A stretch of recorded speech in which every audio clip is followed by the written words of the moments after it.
Hello বন্ধুরা, এই গরমে আমরা সবাই ক্লান্ত, তাই আজকে আমরা বানাতে চলেছি পুরা আমের শরবত।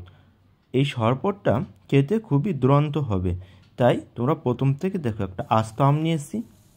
এই আমটাকে এখন আমরা গ্যাসের চুলায় পোড়াচ্ছি। তোমরা ভালো করে সেদ্ধ করবে, যাতে ভিতরের যে মাংস আঁশালের মতো যে আমটা থাকে সেটা যাতে ভালোভাবে গলে যায়।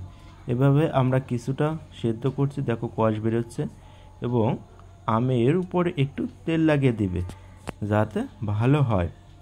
দেখো আমি তেল লাগিয়ে দিয়েছি এবং হালকা আঁচে এভাবে সেদ্ধ করছি। পুরা পুরা ভাব হয়ে গেছে, দেখতে পাচ্ছ। এখন আমি এটা নেমে নেব। দেখো এই হালকা পুরা এভাবেই তোমরা করবে, এবং নামিয়ে নিয়েছি এবং এটা কিছুটা সময় ঠান্ডা জলে রেখেছি। ঠান্ডা জলে রাখার ফলে এই আমটা ঠান্ডা হবে এবং আমরা ছাড়িয়ে নেব। ছাড়িয়ে নিলাম এবং এর থেকে মাংস অংশটা বের করে নিলাম। এবার এটা আমরা ব্লেন্ডারে দিব। কিছুটা লঙ্কা নিয়েছি।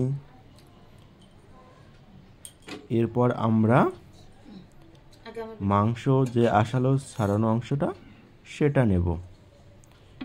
দেখো কিভাবে মিহিম হয়ে গেছে আঠালো আঠালো অংশটা। এভাবে আমরা এটা নিয়ে নেব।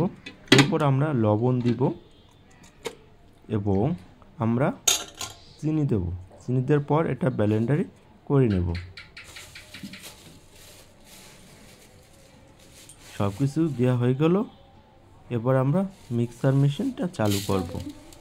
মিক্সার মেশিনটা দেখো চালু করার পর আমরা ব্লেন্ডারটা করে নিয়েছি।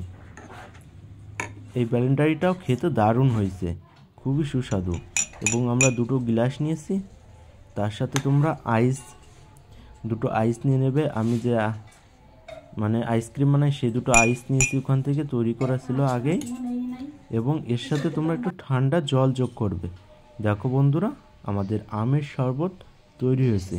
এই আমের শরবতটা খেতে ছিল খুবই দুর্দান্ত।